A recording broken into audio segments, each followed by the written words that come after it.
प्रशांत कुमार जी, क्योंकि अभी इस चुनाव की वैधता पर अवामी लीग ने सवाल उठाए, दूसरा इन चुनावों को लेकर जो कट्टरपंथी जमात है वो भी सवाल उठा रही है, धांधली के आरोप लगाए जा रहे हैं। तो ये चैलेंजेस शुरुआत में सबसे पहले फेस करने पड़ेंगे तारिक रहमान को। हाँ, अच्छा है for the context of that. तो बांग्लादेश का ये विक्ट्री का देखता हूँ बीएमपी लेके ये तो वन इज क्लियर, द परिवार तंत्र का अंदर वेरी स्ट्रांग है। आप तो देखता है बांग्लादेश, ये तो रूट लेवल पीपल, ये एक्सेप्टेंस है आवामी लीग और BNP two party two the main party अंदर आता है। वोट बैंक है ये के लिए, तो आपका बीएमपी के लिए और आवामी लीग के लिए आप जानता हो तो out state prime minister Sheikh Hasina from now in India, but still now vote bank आता हो। मेरा देखता हूँ कि फेसबुक का सोशल मीडिया देखता हूँ, हाइप आता हो तो जमात के लिए सरकार गठन के लिए रात दिन में देखता हो तो भैया जमात का सरकार गठन के लिए फेसबुक में सोशल मीडिया के देखते हैं, but the reality is different. Reality is different through it Bangladesh में जनगण का साधारण जन का स्टिल लव द परिवार का शासन के लिए they have an two bilateral choice, one is Awaमी League and one is BNP, they have proof। और सेकेंड के लिए चैलेंज होता हो आवामी लीग के लिए और स्थिति के लिए फ्रॉम बीएमपी का क्या टारगेट है, चैलेंज है, ये तो बहुत बढ़िया चैलेंज है। आप हो बांग्लादेश में मूवमेंट आता हो 2024 में, ये तो संकटकालीन आपातकालीन सरकार आता हो, चैलेंज आता हो बांग्लादेश में लिबरल जब फर्स्ट चैलेंज आता हो तो नेबरहुड का संपर्क क्या हो, ये तो आप तो जानता हो। तो ठीक है सोहेल काज़मी जी, इतनी बड़ी जीत बीएनपी का होना क्या संकेत देता है? तारिक रहमान को लेकर क्या स्वीकृति आप देख रहे हैं, खासतौर से जेनजी के बीच में, क्योंकि एक बड़ी भूमिका उनकी इस चुनाव में रही है?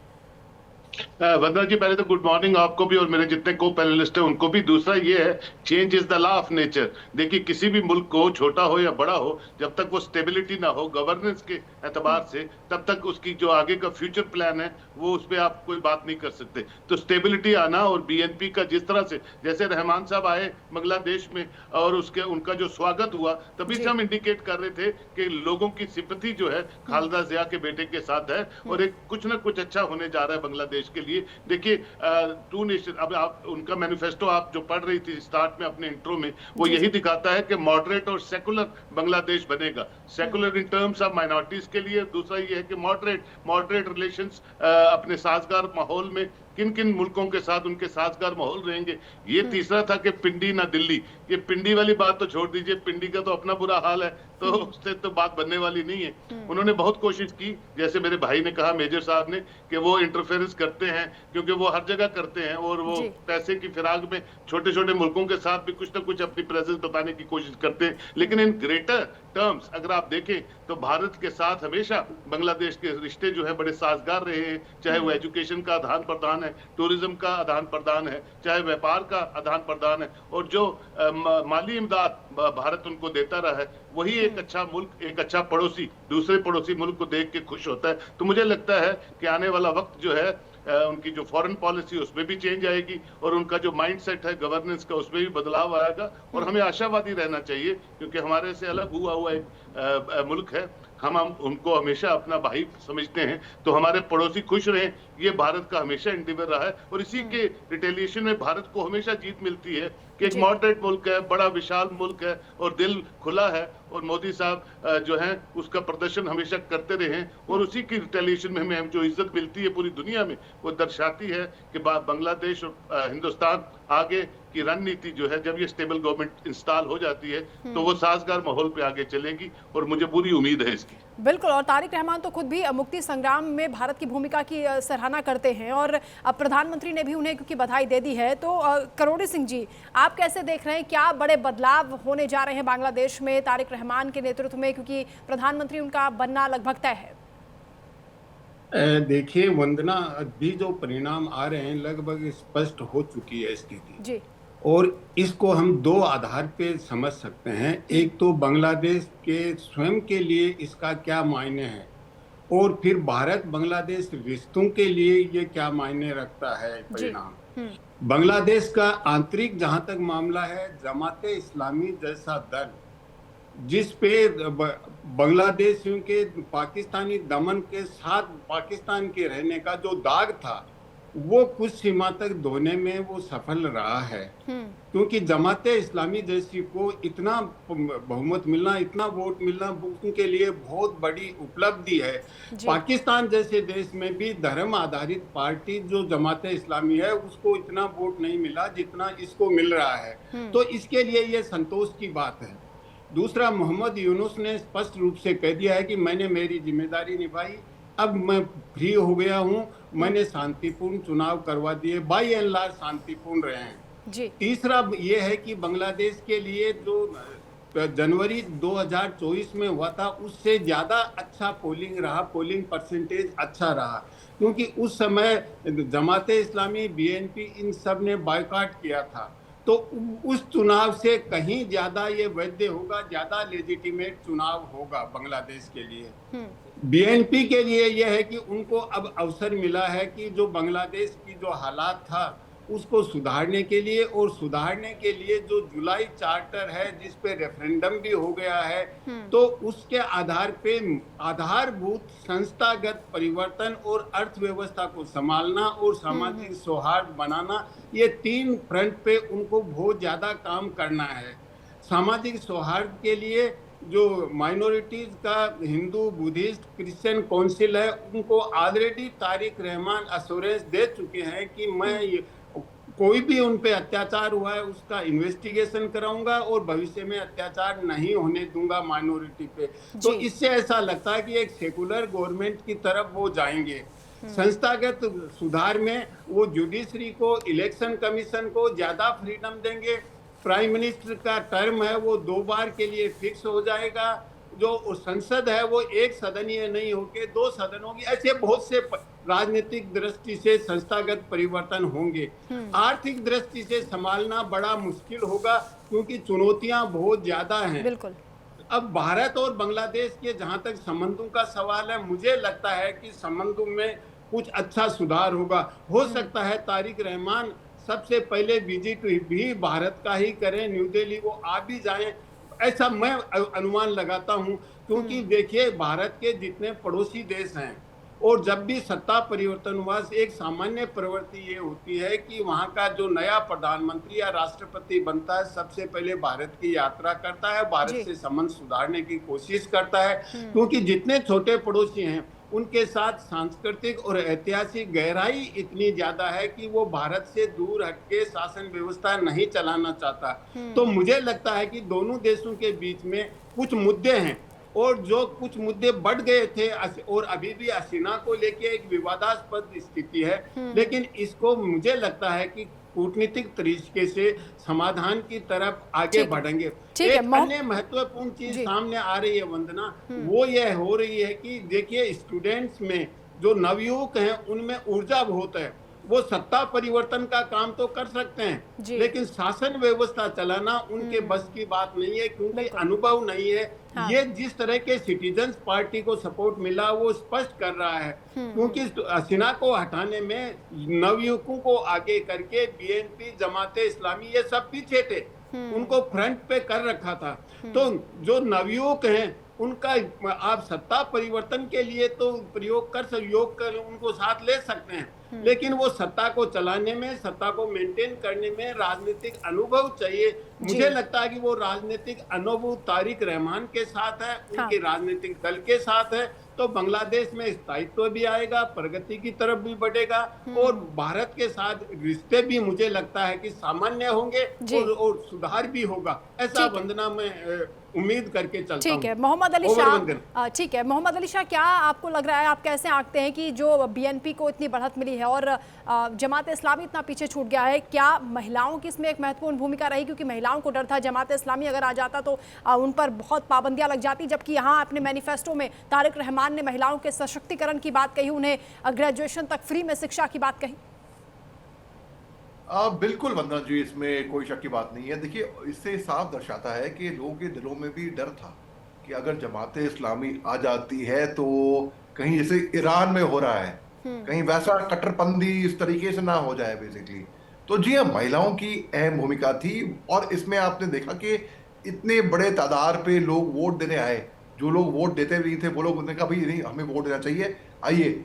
अब आप देखिए इसके बावजूद भी आप देखिए, अगर रहमान साहब की बात करें तो 84 केसेस इनके ऊपर फाइल थे 2007 से, और 2024 में शेख हसीना की गवर्नमेंट के जाने के बाद, अवामी लीग के जाने के बाद इनको एक्विट किया गया, इनको बाइज्जत बरी किया गया उन केसेस से, और 2025 में ये लौट कर आए। और जब ये लौट कर आए, अब आप देखिए लैंड स्लाइड विक्ट्री इसको कहते हैं कि भाई कुछ कोई शक की बात ही नहीं थी।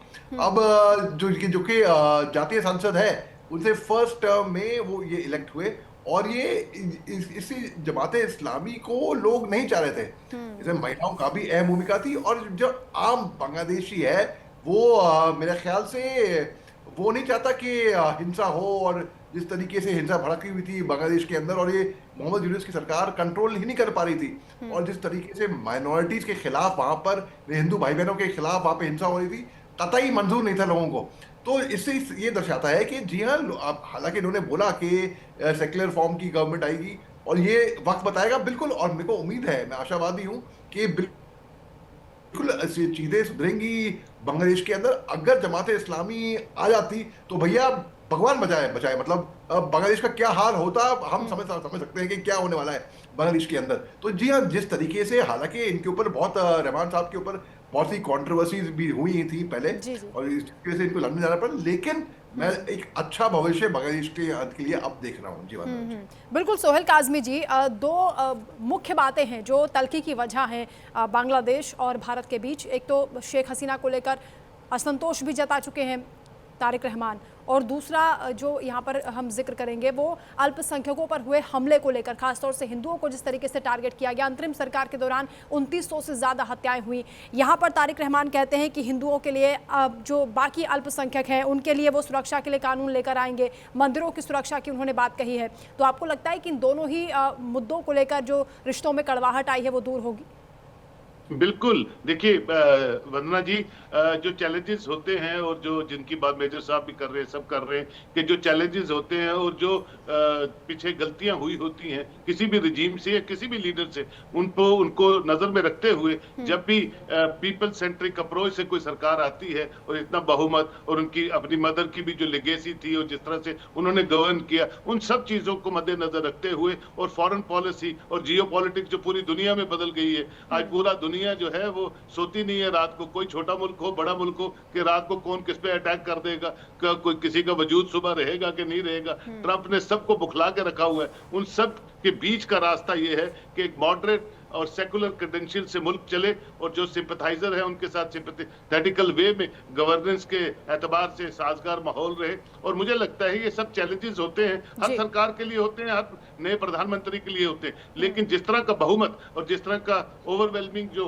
वेलकम इनका हुआ बांग्लादेश में, तो पीपल सेंट्रिक अप्रोच ये है कि बांग्लादेश स्टेबल रहना चाहिए, बांग्लादेश आगे बढ़ना चाहिए, बांग्लादेश में एक सेकुलर क्रेडेंशियल्स की सरकार आनी चाहिए जो माइनॉरिटीज के साथ, बिल्कुल, देखिए कोई, मैं हमेशा कहता हूं, कोई भी मुल्क जो है तभी आगे बढ़ता है जब उसकी माइनॉरिटीज जो है अपनी मेजॉरिटीज का हाथ पकड़ के आगे बढ़ती हैं। और ये जो रसाकशी है, मजहबी रसाकशी, उनसे मुल्क तबाह होते हैं। क्योंकि कोई भी मुल्क, कोई समाज भी है, जब अपने कल्चर से या अपनी जबान से या अपने रिलीजियस जो सेंटिमेंट से उनके साथ खिलवाड़ कहीं भी होता है तो मुल्क जो है पीछे हटता है, पीछे जाता है। तो मुझे उम्मीद है कि उम्मीद पे तो सारी दुनिया कायम है, हम भी कायम हैं, लेकिन यह है कि चैलेंजेस लेके जो प्रधानमंत्री इस कमान को संभालेगा, चैलेंजेस होंगे, लेकिन मुझे लगता है कि वो बड़ी मेच्योरिटी से आगे बढ़ने की कोशिश करेगा, और वही एक तरीकाकार होता है एक अच्छी बढ़ती इकोनॉमी के लिए, एक अच्छे बढ़ते मुल्क के लिए। अगर हम बांग्लादेश को और पाकिस्तान को कंपेयर करते हैं तो पाकिस्तान तो 47 में बना, जीडीपी आज भी नहीं है वहां, जीडीपी का नाम निशान ही नहीं है। डॉलर का रेट क्या है, टू नेशन थ्योरी पे एक जिन्ना साहब ने मुल्क तो बना दिया। तो आज परसों ही देखिए आप, मस्जिद के अंदर जो ब्लास्ट हुए, और वो रेडिकलाइज ग्रुप हावी रहते हैं पाकिस्तान के ऊपर, और आज तक वो मनमानी करते रहे और जमहूरियत कहीं नजर नहीं आती। उस हिसाब से अगर हम बांग्लादेश को देखते हैं तो बांग्लादेश ने बहुत अचीव किया अपने पूरे कार्यकाल में, जब से उनका वजूद बना है। उनकी जीडीपी देखिए, उनका एजुकेशनल स्टैंडर्ड्स देखी, बाकी चीजें देखी। लेकिन तो सोहेल उम्मीद यही कासमी है। जी, दिलचस्प बात यह है कि अंतरिम सरकार के दौरान जो गलभैया देखी जा रही है बांग्लादेश और भारत पाकिस्तान के बीच, ये तो एक नए रिश्तों को, नई नई दोस्ती को भी यहाँ पर उसका जिक्र होता है। लेकिन अब तारिक रहमान किस तरीके से इन परिस्थितियों को बदलेंगे, इस पर हम आगे चर्चा करेंगे। एक महत्वपूर्ण जानकारी सामने आ रही है, उसका रुख कर लेते हैं। बांग्लादेश में चुनाव में बीएनपी की प्रचंड जीत हो गई है, ये बड़ी खबर इस वक्त हम आपको बता रहे हैं। बीएनपी ने 211 सीटों पर जीत दर्ज कर ली है। चुनाव में बहुमत का आंकड़ा 151 है। जमात गठबंधन 70 सीटों पर सिमट गया। तारिक रहमान ने 2 सीटों पर जीत दर्ज की है। ढाका और बोगरा सीट पर तारिक की जीत हुई है, यानी 2 सीटों पर चुनाव लड़े और दोनों में उनकी जीत हुई है। इस वक्त ये बड़ी जानकारी आप तक पहुंचा रहे हैं। आम चुनाव बांग्लादेश में हुए हैं और बीएनपी ने बढ़त बनाई है, जिसमें तारिक रहमान को लेकर कहा जा रहा है कि उनका प्रधानमंत्री बनना तय है। प्रशांत कुमार जी, कौन कौन से बड़े फैक्टर आपको नजर आते हैं बीएनपी की इस जीत के लिए और जमात इस्लामी के पीछे होने के लिए? 70 सीटों पर पूरा गठबंधन, जबकि 11 अन्य पार्टियों को साथ में लेकर चल रहा था जमात इस्लामी। ये तो निर्वाचन वेरी इंटरेस्टिंग होता हो बांग्लादेश में, इसलिए आप तो जानता हो, तो फैक्टर बोलता हो तो जैन जी का प्रभाव बोलता हो, स्टूडेंट का प्रभाव इंदर बोलता है, but student factor Inder not applicable here. आप देखता हो तो महिला का very strongly targeted the vote bank issue का। तो ये आप तो देखता हो फ्रॉम जमात का एजेंडा क्या, जमात का एजेंडा का they declare no seat for the महिला के लिए, they declare महिला का नेतृत्व, ये तो एक्सेप्ट नहीं है, हराम है, ओपनली डिक्लेयर है, मैनिफेस्टो का डिक्लेयर है। तो ये बांग्लादेश के साधारण महिला का जनगण का एक्सेप्ट नहीं करता है। ये बोलता है तो ये तो दल का पुरुषतांत्रिक दल है, ये के दल का तो डोमिनेशन का दल है।